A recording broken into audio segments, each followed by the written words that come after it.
Assalamu alaikum, hi lovies, leo tena kujifunza jinsi ya kupika vibibi vitamu sana kama mnavyoviona. Hakikisha umeroweka mchele wako. Kikombe utakachokitumia iwe hicho na kupima vipimo vingine. Leo nimetumia vikombe viwili, glass 2 ambazo nimezisoka usiku kucha, unaweza kusoka kwa masaa 6, na nimetumia mchele wa pishori. Weka mchele wako kwenye blender, weka tui la nazi zito kama nilivyoweka mimi. Sawa, alafu weka yai moja, weka hamira kijiko kimoja kikubwa kama nilivyoweka, na iliki kijiko cha chai. Blend mchanganyiko wako vizuri, alafu kwenye dishi lako weka sukari yako, then mimina ule mchanganyiko. Mchanganyiko wako unafaa uwe kama hivyo. Kama unaona hii video yani hujaelewa vizuri, kuja YouTube, nimeweka full recipe, nimeelezea pole na kwa umakini sana. Koroga vizuri ili sukari yako ichanganyikane yani na ule mchanganyiko wako, alafu finika uache umuke vizuri. Baada hapo utahitaji pan pia kwa ajili ya kuchomea.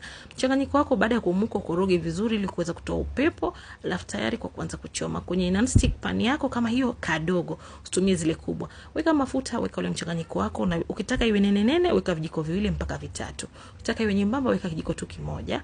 Gonga hivyo, geuze. Si lazima utumie kijiko wala mwiko. Please follow me kama umependa hii page yangu, ama pia kama umependa mapishi yangu, maana mapishi yatakayokuja ni mazuri sana. Please follow me, pia mwende mkasubscribe kule kwa YouTube channel yangu, najiita Hadija Shebana. Mashallah vitamu sana. Oh my god, hizi upate na nyama kavu na chai ya maziwa nzito na kula na lala.